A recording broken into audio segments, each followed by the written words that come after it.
Welcome everyone to what is a second F1 fantasy podcast in 2 weeks. Apologize for a couple of minutes delay and some technical difficulties. We finally got ourselves started here. We're kicking it off. And joining me as always is Andre all the way over from Australia. Andre, how are you doing for the second time today? Yeah, doing well.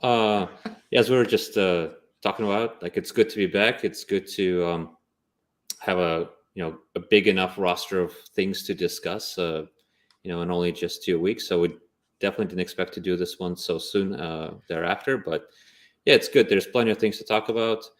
I think going over Bahrain and what we learned is the natural kicking off points. So yeah, let's take a look at some of the points that were scored, maybe some pricing that resulted, and yeah, where to from here. Yeah, I think there's a lot of good stuff going on for everyone that's joining in. We do these on demand. It's really the folks that have been asking. Our colleagues over at f1fantasytools.com join the Discord. Feel free to join the conversation afterwards. For now, feel free to, if you're watching this live, feel free to send us a comment here. Feel free to ask us your questions here. We're going to be talking about a lot today. We're going to be talking about what we learned from Bahrain. We're going to talk about some strategies and what we see as what could potentially be relevant. We're also going to be talking about some things that may give you an edge over your colleagues. So everyone likes to make their predictions, but given that we are a more numbers-based podcast and analysis, we're going to look at the numbers and we're going to look at, hey, who are the top picks that we have under 20% that not everyone is going for that may make the difference coming in Jeddah? Or what are the picks that are going to age that we have that are going to age terribly and you're going to come back, but then if we make it their podcast, you guys can come back and make fun of us for it. But let me kick it off, right? And Andre, picking up from Bahrain, what have we learned? Is Alonso's hype train, is the Aston Martin hype train real? Is it sustainable? What are we looking at here? I think he'll definitely remain a very good deal for the price if he keeps ticking along at whatever his price increase was, which was only 0.2 million. But there were a few things that have contributed towards that excitement, right? So he scored 10 points for driver of the day, and that's huge. Leclerc DNF'd, and that gave Alonso another 3 points for race position. Mercedes didn't get their setup right or their car right. I'm not sure what the severity of the mistakes there is yet, but I don't think that they will be as bad in Jeddah as they were in Bahrain. I think they definitely learned a good number of things, and if you move from their performance in Jeddah in 2022 to now, they will be probably better off. And if you look at the speed trap, Mercedes seems to be a low drag car. It will probably perform well or better at that racetrack. And so once you start taking those little things away from Alonso, not finishing on the podium, not contending with Mercedes, Ferrari might be, closely following or closer to Red Bull than anybody else, then, it could very well be that Alonso is going to be P6, P7, and all of a sudden his claim to driver of the day will also go away. So it's very peaky. Like if things come together for him, he will get good points, but otherwise he's going to return to just solid points for his price. So I would definitely keep him on the team, but he's not somebody that I'm going to start 2xing instead of Verstappen. I think Verstappen's 35 points is probably the better median to go after. Right. Yeah, there were a couple of folks that even 3x'd Alonso to get started. A couple of folks in my league that did that, and we were joking those were bold moves. But with these new point systems, right, especially if Alonso becomes this underdog that could fight for against the top three teams, I could very easily see him having a decent enough chance of getting driver of the day. And driver of the day is kind of like you mentioned, it's a wonky statistic. It's a wonky thing to base your points on. But given that it's something we have to consider, if that Aston Martin continues to deliver results, it might be something that he realistically gets. Yep. Unlike Zhou, who was the second highest points per million, and we had the talking point, right? He did 3.1 points per million, and the first question, is whether that's sustainable. And it was kind of odd that Joe managed this many points, but a lot of people held on to Joe. He was a good option to kind of make the teams fit, especially the folks that went triple Aston Martin, triple Red Bull. But what are your thoughts here? What do you see from Alfa Romeo, and do you think it's a worthy pick to hold on to? Well, I think there's definitely different ways to take that question. I think he is a worthy pick to hold on to, but the reasons why is probably not the sustainability of his points, but maybe the rephrasing of price changes that might occur. So I guess this might be a bit of a tangent, but the price changes that we saw were, 0.2 for Alonso, fair enough. He had the biggest average PPM, like he's the most wrong. But then Zhou 3.1, Surgeon 2.8, nothing. And it's like they're ignoring a subset of points or something like that don't contribute towards price changes. And I'm not sure if that is intentional, because at the same time, Aston Martin's points were wrong because they didn't include overtakes. That they were 52 instead of 56 like it should have been. And so just those kinds of questions make me wonder, is this going to be fixed eventually? And is this going to basically schedule in a price increase for Zhou that we are, not expecting anymore? But at the same time, from the perspective of car performance, I think Zhou will be one of the options to get rid of, because in Bahrain, Alfa Romeo had it had the slowest speed trap, right? It was 312 instead of 327 of the likes of Red Bull. And so if they are slower, then that might come into play when it comes to not being able to score as highly or be able to overtake. And so even if they qualify well and they have a nice qualifying pace, which seems to be more true than not, they might fall back in the race because they will be overtaken. So I think holding on to Zhao is valid. Getting rid of Zhao and getting somebody else in that might drive faster would be also a solid option. Yeah, and I mean, he's not very highly picked as it is. So, there are definitely a lot of folks, some of the ones that look a little bit deeper in the numbers, that will be looking at, how can I make my team different than the others? And Joe scored a lot of points in the first one. People might be thinking, hey, especially now that you only have two transfers. I believe on this first round, you only have two, because the carryover, for those that aren't aware, from a transfer perspective, you have two transfers now instead of three free transfers. However, if you didn't use all of your transfers on the last race, then you can carry that over the third transfer to this one for a maximum at any point of three transfers, unless you're using one of the chips, right?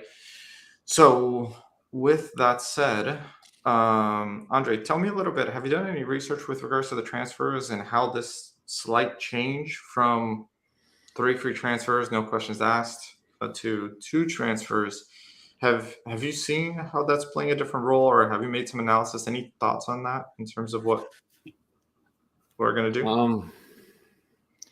So yeah, so far I've only really been looking at I guess race week 1, and everybody has a wild card. You can start with a clean slate, and then for the simulations I just plugged in the penalty, right? So 4 points off for every additional transfer beyond 2, and then I think the website takes care of that. My simulations take care of that as well. I think there is definitely a question of whether you bank or keep one of the transfers in the bank and have 3 for the next race, and I think that's something that I'm quite likely to do. I think holding on to 3 Red Bulls, 3 Aston Martins, while the prices of the 3 Aston Martins are so like the wrongest, let's say, it makes sense to just keep chugging along with that setup and just keep picking that one driver that is the most likely to do well in a particular track. And so right now, if you look at some of my simulations, they favor Tsunoda as the transfer. I mean, we haven't seen any FP1 numbers, FP2, FP3 numbers, but I tried to adjust the simulations based on the Q pace and R pace and the speed trap to see whether that will give them the ability to overtake or not. And Joe is not actually predicted to score very highly. He's predicted to drop back, partly because of that speed trap, speeds that were set in Bahrain. And most importantly, I think that today, I think it's doubled the points for fastest lap, right? It was 5 points, now I think it's 10. And it was really a strategic call, right, for Zhou to go for fastest lap, because he didn't even get the constructor point or the driver's championship point because he was outside of the top 10. It was really to take the point away from Gasly, as Alfa Romeo sees Alpine as direct competition.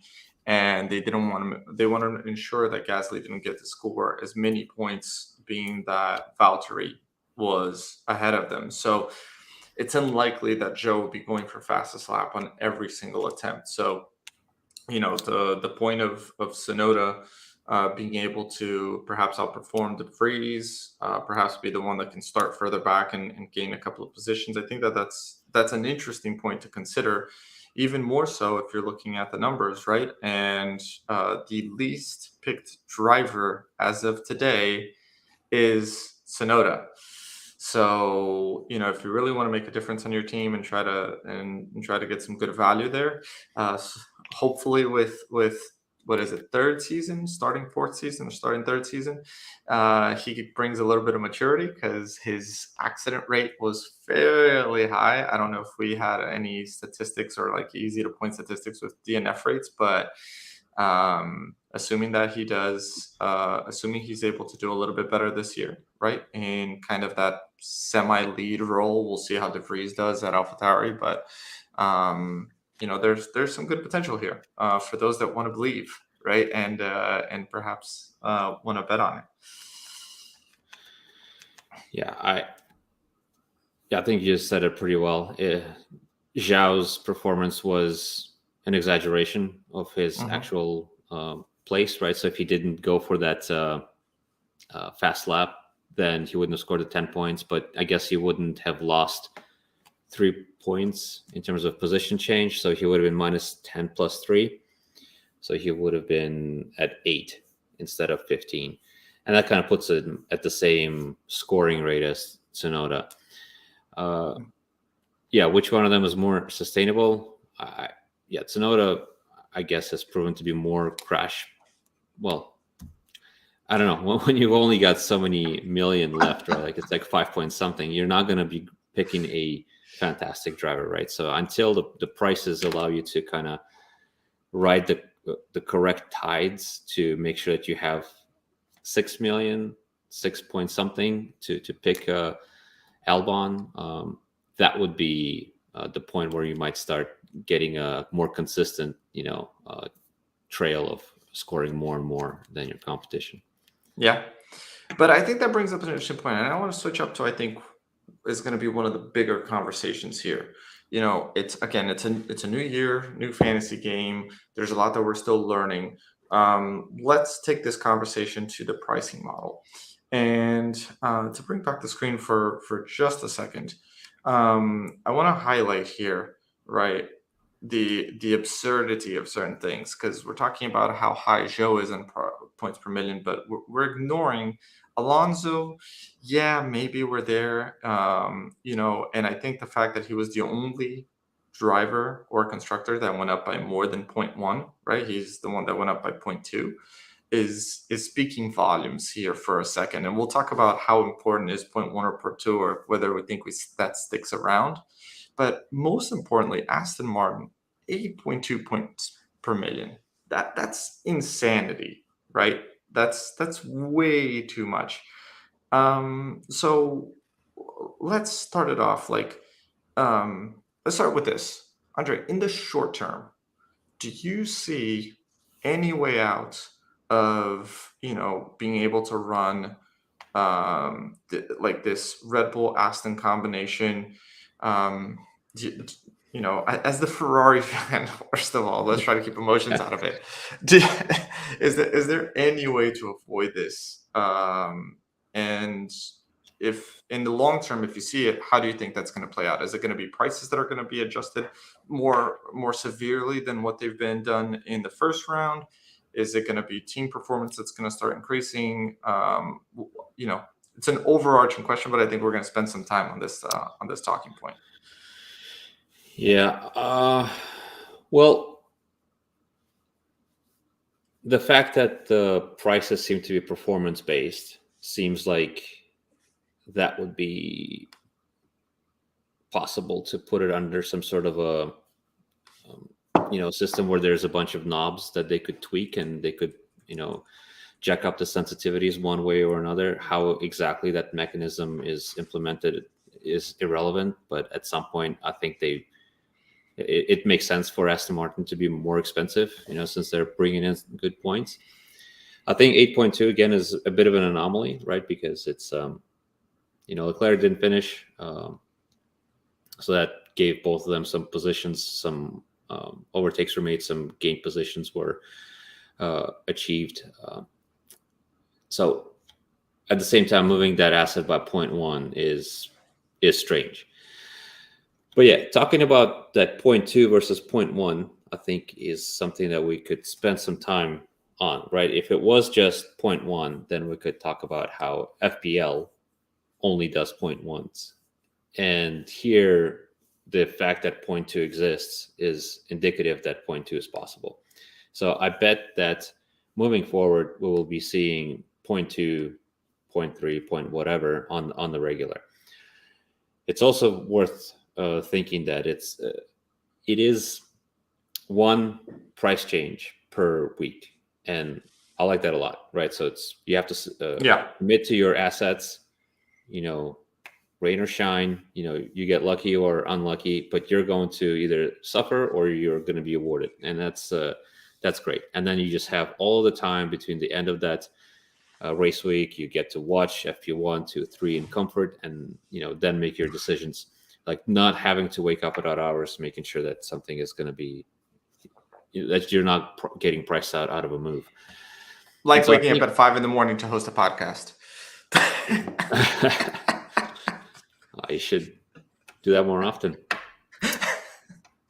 Yeah. So Aston Martin, I bet, will be here with us for at least 5 races as a very solid pick.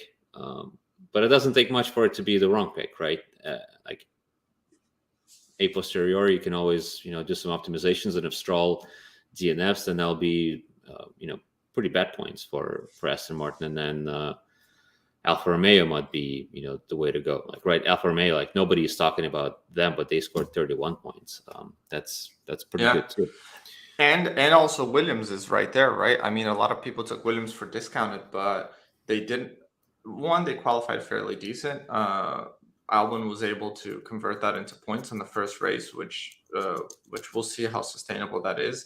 But equally, Logan Sargent, someone that nobody had any idea, and our boy from Fort Lauderdale, it was able to deliver a pretty solid race performance. I mean, I think I invite anyone to go watch his lap 1 replay. It was actually pretty impressive. And the fact that we were talking about these overtake points, because now there's positions gained and then overtakes, that's starting to prove to be an interesting thing to consider, for as tough as it is to calculate.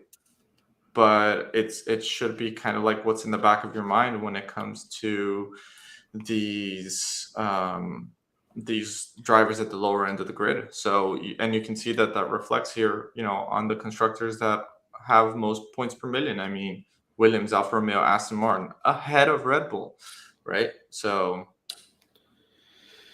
yeah, well, I think Gasly is a great example, right? He qualified last and then managed to recover a great number of points through position changes and overtakes. And because those are no longer capped like they were in the previous game, Yeah, like if you get lucky, that's going to be good for you. But it's going to be hard to pick that. So like that chip that you were talking about um, making that last change from qualification into race. Like, do you have any ideas as to when you might want to use it in order to, uh, yeah, try to So catch some of those points? yeah, I mean, last time we were talking about how that chip in particular was going to be a solid Monaco bet, right? With the qualification. It's, like if the person that's on pole position at the start of Monaco is not on your team, that's the time to use that chip and put them, because we know that this is a circuit that, you know, overtaking is extremely hard. You're not going to get a lot of overtake points, and whoever starts in pole position has statistically a very, very high chance of converting that. So up until recently, I've thought, hey, here's my opportunity. But if you see, for example, someone that has really bad luck and gets sent to the back of the grid for something that is not a DNQ or something that's going to incur negative points, like Gasly just had a really bad qualifying session on a strong car, then that might be the race to consider. Like my mind goes back to like Lewis Hamilton 2021 in Brazil, right? With the sprint race, terrible qualifying, and start from the back of the pack, made all the way to the front to like fifth or fourth or whatever, then got another 10th place grid penalty, made all his way back up and won the race. I mean, if there's a race like that, if there's a sprint race like that, then for sure. But I think ultimately the concluding point that I have, at least for now, is that we coincidentally have 6 sprint races this year and we have 6 chips. I think that one way or another, you're going to start finding that, there's going to be a chip per sprint race coming, just because it's really the opportunity that you have to maximize your points, right? So you would probably want to use it then. At least for me right now, I'm holding on to my chips until the sprint races start, so we can really start making the Yeah. most of it. I don't know So if you. one idea that I have about chips is that I'm not really sure how they get engaged, right? So there is some wording about if you decide to play it, then you can't like undo it, right? So if you Mhm. engage triple X, you can't undo that triple X. And I haven't seen what the flow is like in terms of engaging that final fix. Is the final fix a chip that has to be played before qualification starts? So you have to you lock in the fact that you're doing it, and then because you've done it, then you tinker with the team, or is it something that you can change? Because I didn't see the managed team between quali and race in race week 1, so I think you do have to play that chip. I Um, think we just need. I just think we need a sample team. Maybe someone wants to create a sample yeah, fantasy team, or take their third team as the scapegoat and just play out that chip and see that how the mechanics work to to give the other teams a fighting chance. So, um, yeah, yeah, but it'll be an then no interesting. negative chip comment. Yeah, If you want to talk about that, that'll be yeah. difficult to time for sure. Yeah, so the no negative chip is definitely going to be an interesting one to try to time that one out. And again, I don't know off the top of my head if you have to call that no negative chip before the race, if you have to throw that before the race. I So think so. if yeah, so if the weather forecast for Monaco is wet, you can bet that I'm going to be thinking seriously about, the no negative chip ahead of Yeah, time. So I think the thinking about the Jeddah, no negative chip Jeddah, is unlikely that you're going to have a lot of rain, but that from you can have it's a very high speed track and could have accidents. I will say that Jeddah has changed their circuit layout. I don't know if those that are listening are aware, to improve on safety. So there is more runoff road, especially on the chicanes where Mick really shunted last time around. So the way there's room for cars to run off or try to escape the collision path. So I don't know if Jeddah is necessarily the place where I'd want to put my no negative chip in, but it's definitely something that I want to consider if the track has a statistically high DNF rate and and for whatever reason the stars align and there's rain forecasted for that weekend, I would probably play my no negative chip there out of safety, and especially if it's a sprint weekend, because this could really hurt you if it's on a sprint weekend. I don't actually thinking through it. I don't know if it matters much on a sprint weekend versus non-sprint weekend for the no negative chip, but either way, definitely high DNF and the a high DNF chance and bad weather chance that would exacerbate the DNFs. I would probably play my no negative chip then. Yeah. Yeah, I don't know how that would work, because even if you DNF in the sprint race, then you can still participate in the normal race. And so you might get some overtake points there. And so sure, you got the -20, but then you have a way to get some points back. And then if you're in top for constructor, then those DNFs in the main race might be compensated by an okay performance in sprint. So in a way, I think it'll have more of a contractionary effect for like the top 8 cars. But yeah, for everybody else, it's going to be a bit of a, I don't know, luck of the draw. What's the word? Yeah, and I know a lot of teams or a lot of folks are always looking for an extra edge. The one thing that I'll tell you that I haven't looked enough in the numbers, but because overtakes is significantly different than positions gained, one of the things that would be interesting would be to see if there's a difference in tire strategies. So usually on back market traffic, I think that there's some level of consistency of teams that would pick one tire versus the other. So for example, K-Mag started on hards on the last race, and there are back market traffics that think they can do well, and they'll try to go for hard tires at the start of a race. And you got to consider that once everybody pits, I believe those are all considered overtakes by moving forward. So Ooh, it would be a position change, would but it be the position change only gets reconciled at the end. But it's it's legitimate overtake on the racetrack, not passing somebody who is going into the pit lane. so then the argument would be the opposite then. So the argument would be you'd probably want to go for the soft tire guys in the back of the grid, because they'll pit regardless early on, and then they'll get to re-overtake all of this traffic that that might be on older tires or whatever have you. Again, it's just a thought that I have out loud in terms of folks that really want to get into the detail. There may be something that you want to consider, and I think we'll eventually find out by looking at who are the folks that are getting the most overtake points, and try to see if there's a correlation to tire strategy. So maybe early on to start taking guesses, if you really want to run some simulations on it to see if it makes sense, early on to take an educated guess. But that's the data guy in me wanted to see if I can draw a correlation that could actually earn a couple more points, throughout the process. So. But yeah. Well, for some amount of time, we all believed that Leclerc was going to get a penalty in Jeddah, because whatever the thing that they replaced, the energy store, The CE before unit, the race, Yeah. was the same thing that went again. But it seems that one of them is salvageable, right? It was Right. inadequate amount of fastening or whatever the official reasoning was. Very Ferrari of them. As I would say, that official cause Ferrari.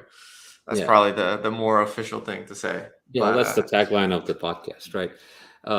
And so the question is then, if Leclerc starts towards the back of the grid, wherever he qualifies, let's say P4, and then goes back to P14, because it'll be the first change would be 10 points, not 5.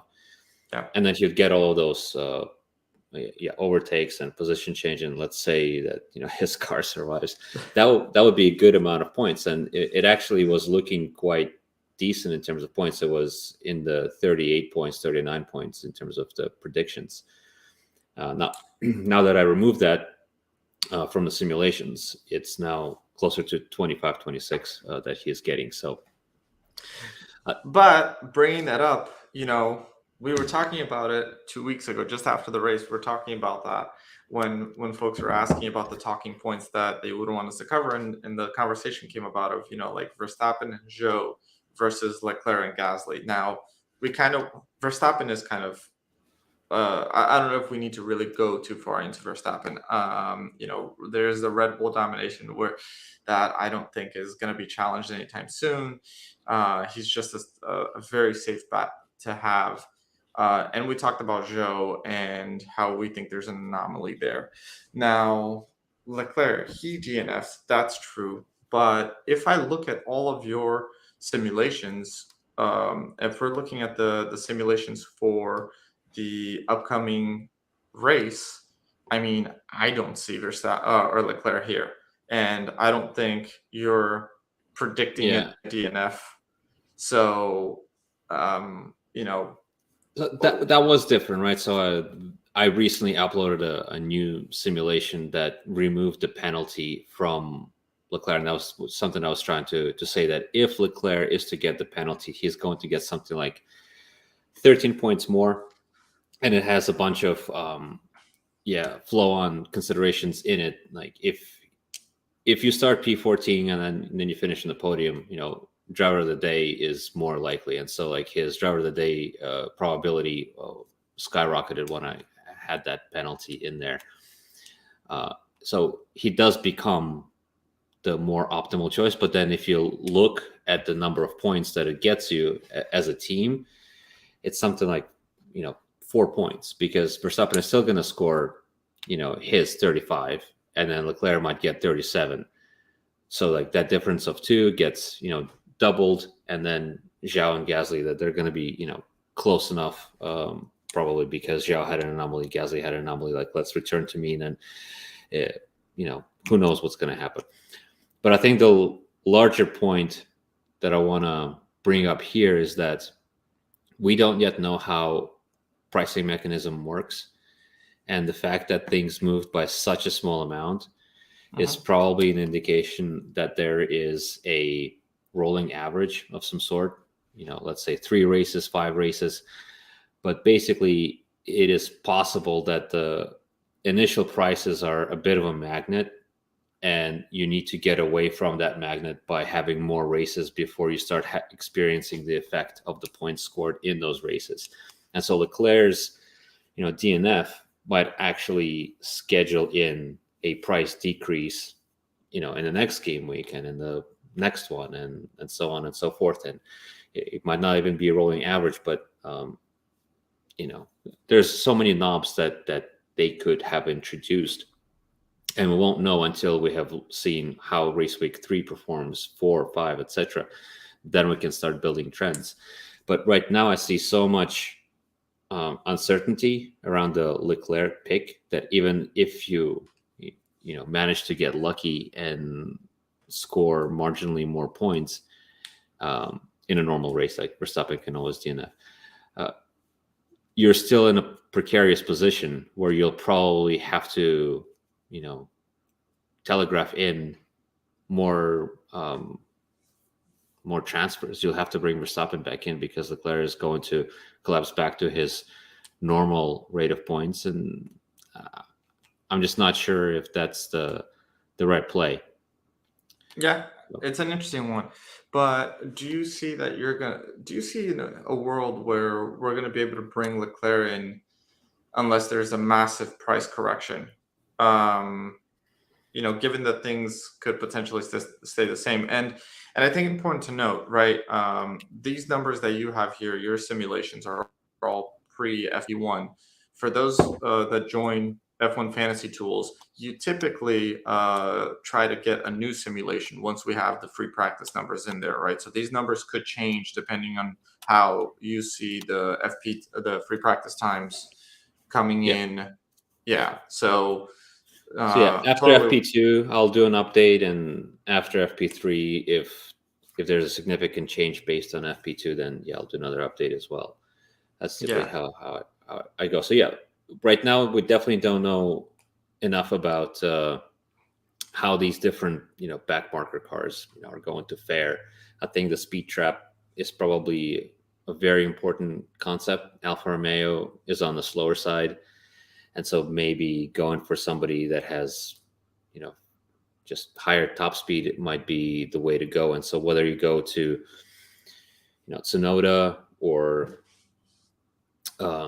Sargent, that I'm not sure which one of those two might be the right call, but Verstappen plus a low priced asset versus Leclerc and Gasly is kind of like the consideration for this race for me. One uses only one transfer and the other one uses two transfers, and that kind of circles back to our point of how many transfers do we want to hold on to. And if we only use one, then the other one is going to roll over into the next week, into the next race, and we'll end up having three. And with three, you can probably start to do some interesting things if the opportunity arises. Yeah, no, I totally get you. And it's going to be kind of interesting. I mean, unless something drastic shows at FP1, and it could, because remember that Jeddah, like Bahrain, is a little bit more of a balanced circuit, where in comparison to Jeddah, which is very high speed, right? So very, Bahrain very is high speed. also high degradation, so I think that hurt a lot of teams, especially Ferrari. Yeah, yeah. It will be interesting to see what kind of, Jeddah is a nice new tarmac, right? Like if Yeah, I mean, I think those are all very, very, very valid points. But let's talk about a good one here. Actually, someone just sent in this comment. What about Stroll versus other similarly priced assets? And I'll bring it up here just for our conversation. If we bring it up and we look at Stroll for 2 seconds, Stroll is right now sitting at 7.6 million, right? 7.6 million, managed to get really good points with a broken wrist, or a recovering broken wrist. Only picked 22% of the time, so still fairly low. You know, do you think it's sustainable? Do you think he's going to be able to hold on to this? I mean, he's got a fast car underneath him. Yeah, it's got a fast car. I mean, I don't know. Like, I guess Gasly is kind of in a similar-ish cost, but then I think you might have to downgrade Zhao for most teams, Mm-hmm. right? So I'll probably hold on to Stroll. I think Stroll traditionally had worse qualifyings than races, and he usually makes up a decent number of spots even on the start. So Mm-hmm. sometimes he bumps into his own teammate though. So that's yeah. Yeah. Everything else being equal, it seems like going with three Aston Martins is the correct way to go for the time being. Stroll scored 2.2 points per million. That's quite good. Gasly's 2.4 are probably an anomaly, right? Yeah. Whereas Stroll's are deserved. And if he is still recovering from his injuries, he might even be better going forward. Yeah, and some of the folks that are in his price range, I was just looking at it now. You have Valtteri is there. You have Oscar Piastri, which McLaren I would steer clear. You have K-Mag, which Haas had a rough race, but we'll see. And then you start getting really low, where you start getting into like the Albon world, and you're looking up. You have Gasly, Alonso, maybe Ocon, and then you already start getting out of that range. So those are kind of like your big bets. I think I echo what you said. I think Alpine is your realistic better bet. Valtteri has good racecraft. Maybe they can do something, but I think it's too early on to really say what Alfa Romeo will be able to pull. I think that Alfa Romeo is an anomaly when it comes to constructor points right now. So if you looked at the F1 Fantasy Tools website and you sort it by points per million, we only had one race. There's tons of anomalies.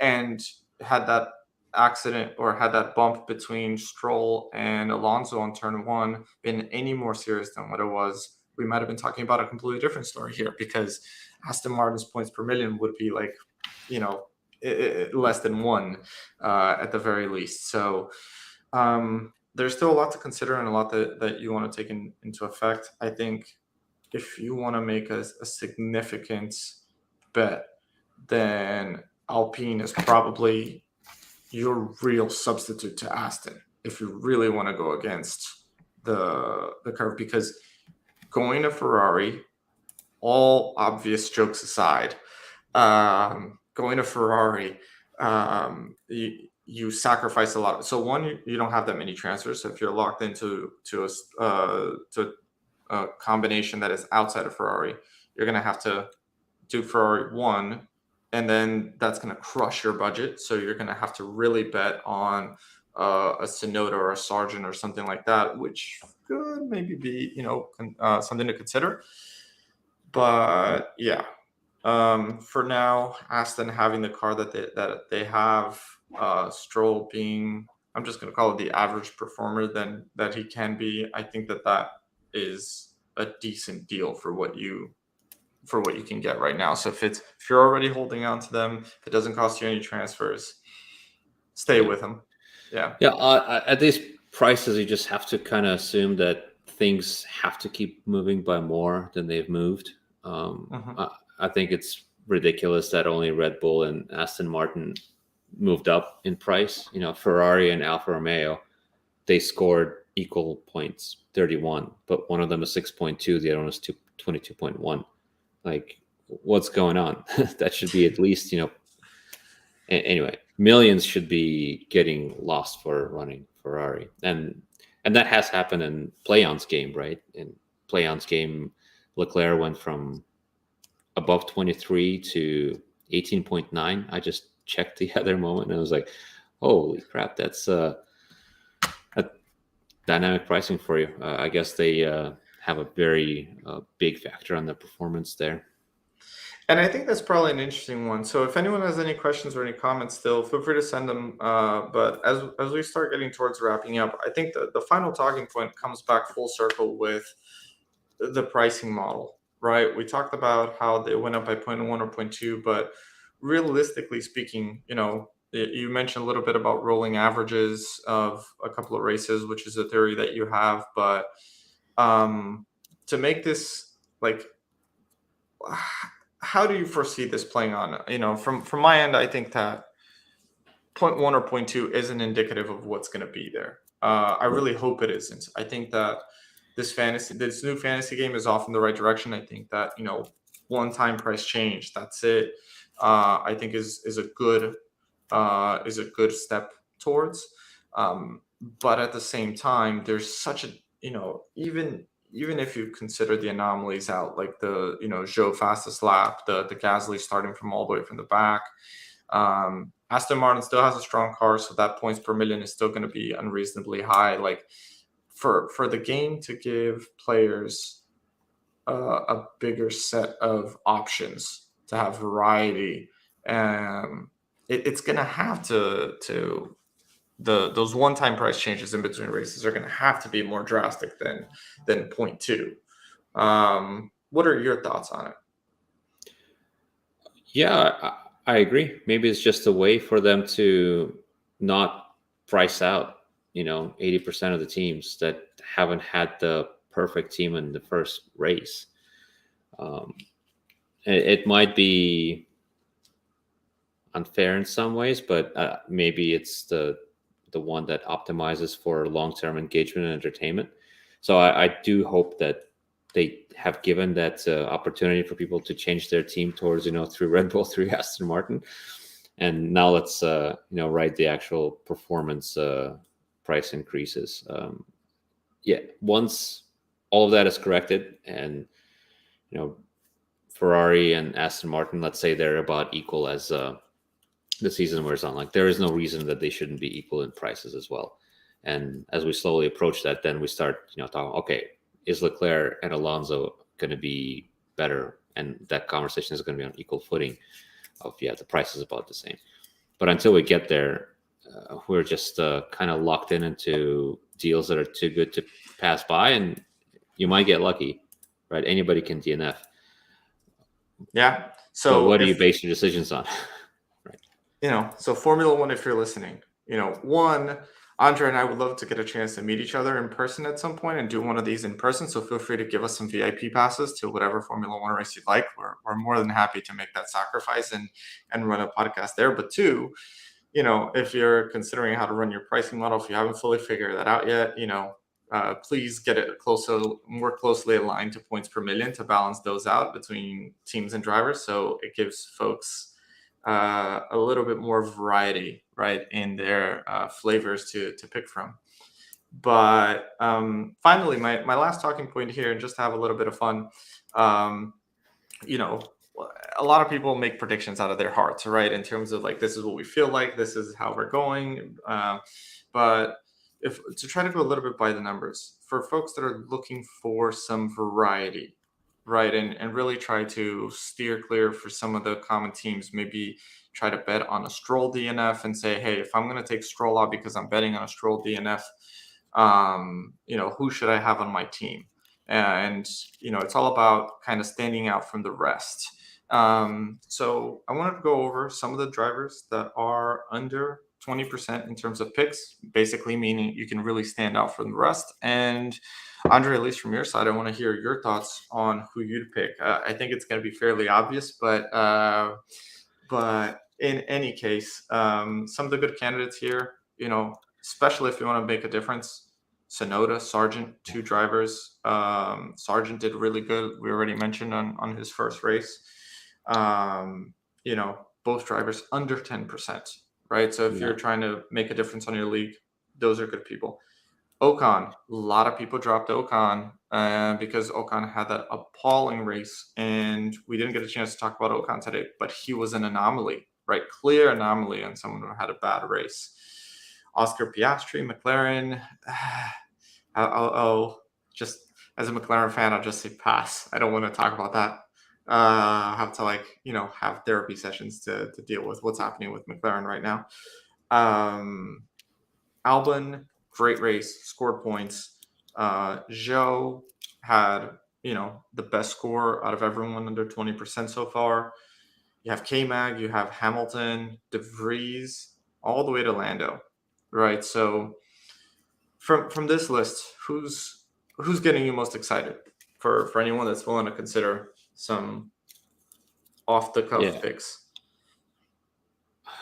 I mean, off the cuff, I'm not sure that what I was talking about was off the cuff in terms of getting rid of Zhou and getting in Tsunoda or Sargent, because they might have cars that are faster at just top speed, and so it might be better for Jeddah. So in a way, those two being lowly owned might change come FP3. But if you're going into specific scenarios where a specific driver is DNF, like Stroll, then you have to think about what that looks like, right? A Stroll DNF is probably smashing into the wall. That's probably a safety car for a great number of laps. That's probably simplified strategy in terms of tire management. And so the cars that typically suffer from tire degradation, and I think Alfa Romeo was one of the ones that has suffered a bit in Bahrain. It might make sense to have a Bottas or just holding on to Zhou as a way to kind of balance the team, because they in a way will be able to kind of qualify high-ish, and then Bottas just kind of gets places somehow, and he might hold on through strategy but luck of the draw in terms of the timing of the pit stops. Yep. Yeah. So I would either hold Zhou or pick two of the really, really cheap ones at present. But I feel like, it's getting back to that question, like, what about Stroll versus other similar priced assets? Like, you have to go to a class of prices higher to get to start expecting better outcomes. And I just don't know that I can replace Stroll. And so if I'm keeping Stroll, then yeah. I mean, I think Gasly was an anomaly. Yeah. So again, you have the the value bets on my team right now would have been Joe um, and Stroll, let's call it, because again, Stroll's tough to justify against because you really have to bet on a Stroll DNF to want to move out of him. We covered earlier today. He's got too good of a car, at least for right now, with okayish enough performance as a driver that he should be fighting for top six positions, and that's tough to walk away from. But a couple of things that I want to highlight, just looking at it here. Albon is someone that I want to kind of highlight. 11% picked, and he scored 13 points in the last race, and he did it on merit. I think that there are a couple of things that won't change right now that play to his favor, which is McLaren's demise. McLaren has a season that is not going to turn around anytime quickly, so those cars could potentially be behind Williams for quite some time to come. And, Albon or maybe even Sargent could be decent picks at low prices. I think So, Albon is just too expensive for us to have in the team. If we can replace Joe with Albon, right? We were 0.1 short. yeah. And so in a way, that's frustrating that Zhao did not go up by 0.1, because then the conversation would have been completely different, and I would have definitely been on the probably Albon side of things. But right now, taking in Albon just puts in too much of a concession somewhere else, like having to go without Stroll and having a second, lowly priced driver. And it's just it's Yep. not a wise decision this early on when prices haven't yet, equalized to where they belong. Yeah. And I mean, your other choices that's a very valid point. That 0.1 of a difference that comes to get you. Your two other valid options there are Tsunoda and Sargent. Tsunoda and Walls and Jeddah and I know. but there could be something there.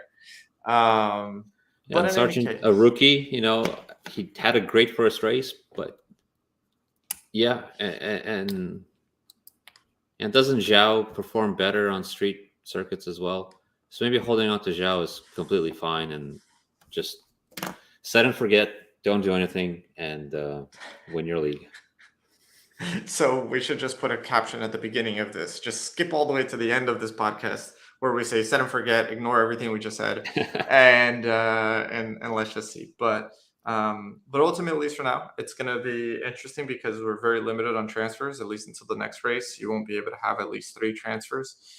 So people are going to be locked in one way or another. I think this is something that we still have a lot to learn and a lot to evaluate.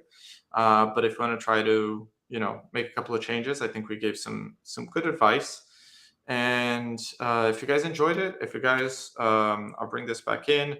If you guys want to keep the conversation going, there's a Discord at f1fantasytools.com. Keep an eye out for Andre. He's going to be putting his updated statistics. And Andre, as always, I'll ask you any final thoughts or anything else that we haven't covered, or anything that we could wrap up with from your perspective. I think we covered a good number of things. Yeah, the big unknown is how will the pricing change, and in a way that will be the driver for everything. I am optimistic because I saw Alonso change by 0.2, and so that means we're not just going to be stuck with 0.1s, right? So let's hope for rebalancing of prices that approximates the pecking order, and hopefully we can make better choices going forward. But yeah, for sure. Yeah. So listen, Andrew, I really appreciate what you got. Appreciate all the work that you're doing, as always. Appreciate you joining me. It's always good to have a conversation and chat about these things here. Likewise. And for everyone that's interested, again, join us at f1fantasytools.com to keep the conversation going. I don't know when the next one, as always, I don't know when the next one of these is going to be. So it's the conversation there, the folks that are asking for it, the folks that are sending us talking points and asking for these things that are really driving us putting these together. So, go to f1fantasytools.com. Let us know what your thoughts are. If you have any questions, any comments. And as soon as there's enough to talk about for another one of these, you can bet that, Andre and I will probably be here to share our thoughts and insights and kind of go at it from there. But until then, hope you guys have some fun with some F1 fantasy. Good luck with your teams, and we'll see you on the Discord channel. So peace out. See ya.